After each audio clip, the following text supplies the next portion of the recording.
Good evening, everyone. It is the Camera Artist Guild Thursday Image Critique, and I am your host, George DeLoache. I'm a portrait artist and photographer's coach coming to you from Los Angeles, California. And I say that every week, but there's somebody that might not know who I am.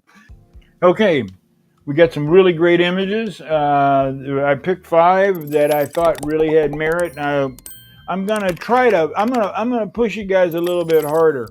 I love photography, and I also enjoy teaching, and you guys just make my life wonderful.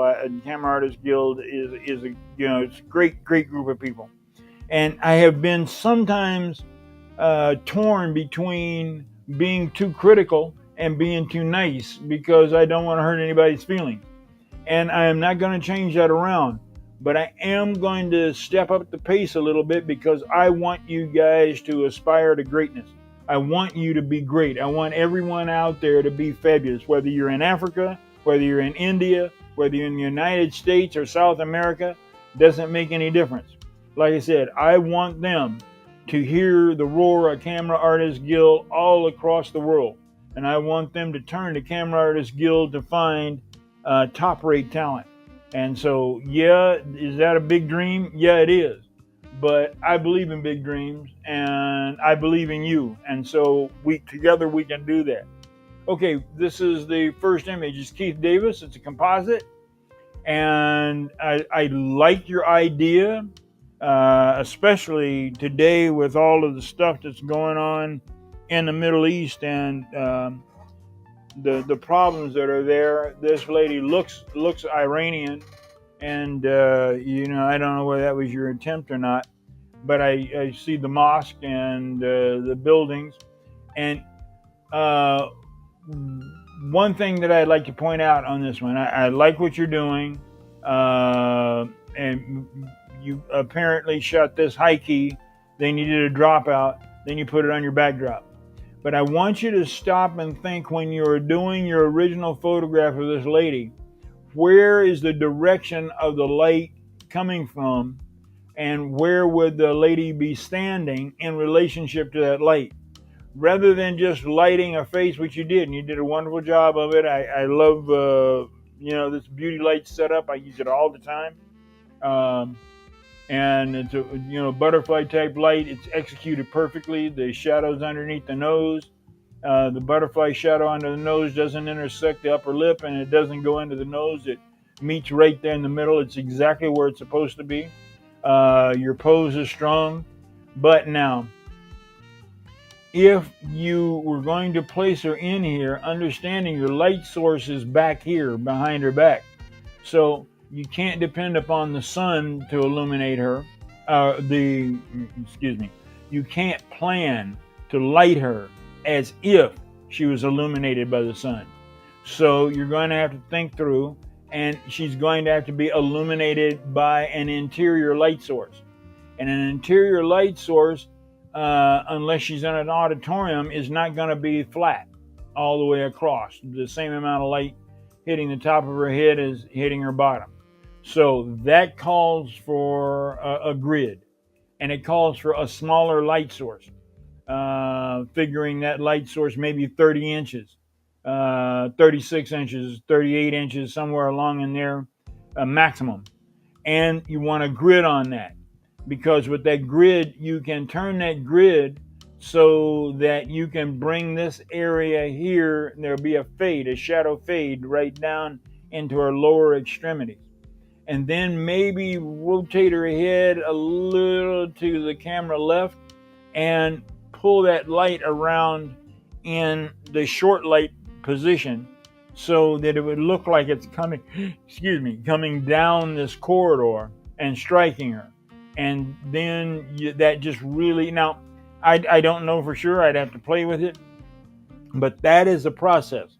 You first of all, you come up with your concept, which you've done, and then you visualize your final image. And in the process of visualizing, you ask yourself a question: where's the light coming from, and how can I put that light on her in the most becoming way to make her look stunning and outstanding, but yet still stay true to the light direction. Now, a lot of photographers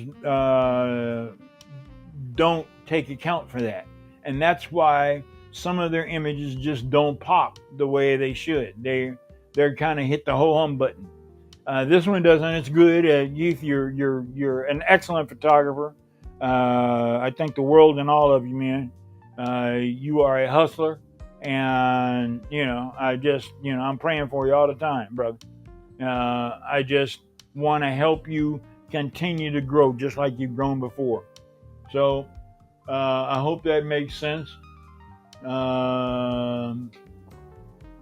It's not one of the new AI programs. It might be, and I'm just not familiar with it. It's only certain things. I only got so much space in my brain, and I'm cramming information in from every direction. I missed that about the new AI.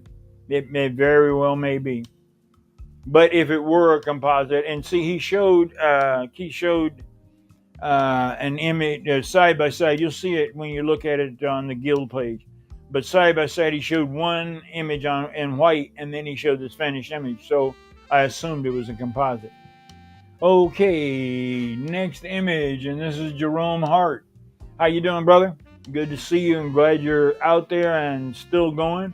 You've been with us for quite a while, and I am really glad to see your work.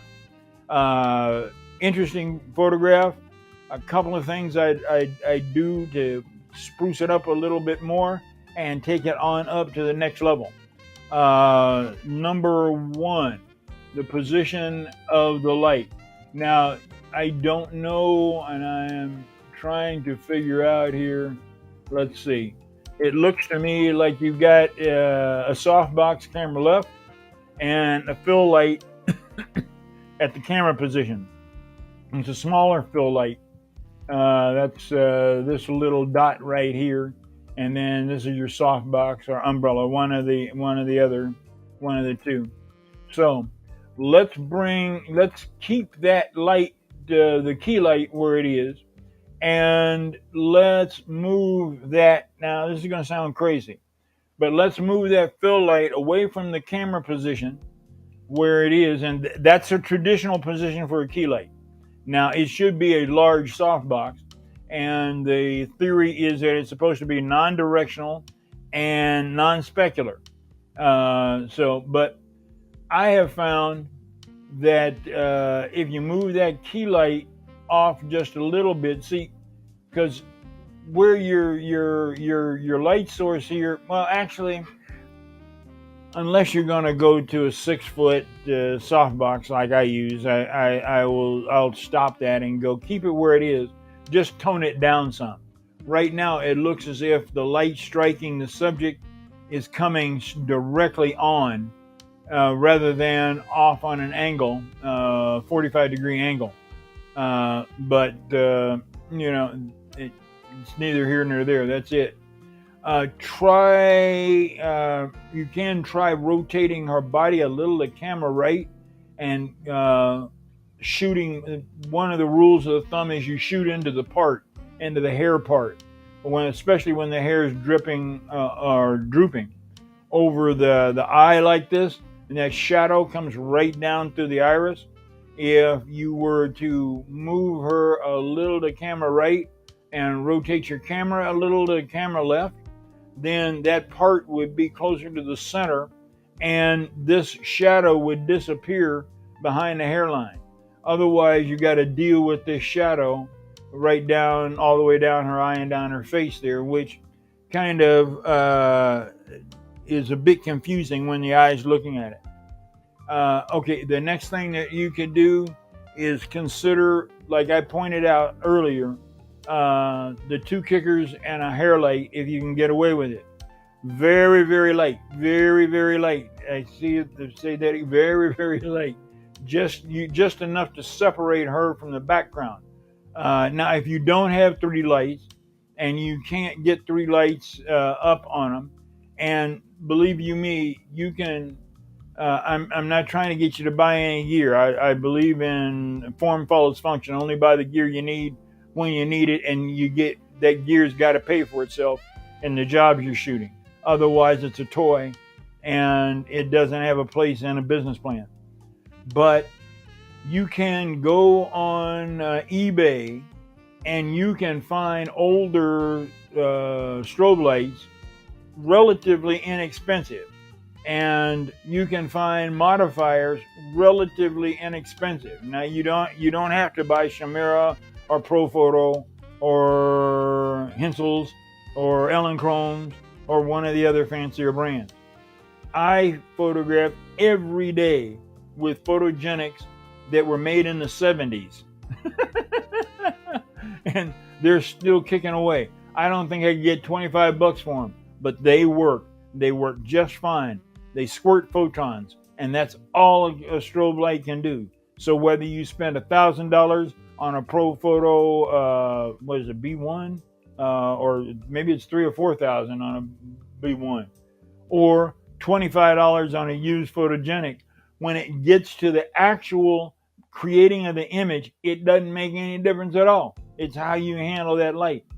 So you can come across inexpensive light sources if you're in a major city. Looking Craigslist, because there are people like me that are at the end of their career. I'm not. I'm still going strong, but there are people that have reached the end of their career and they've got older equipment and they're trying to sell off their studios, and they will sell the stuff for cheap because they can't compete with the newer products. Everybody thinks they want newer because somehow newer is better.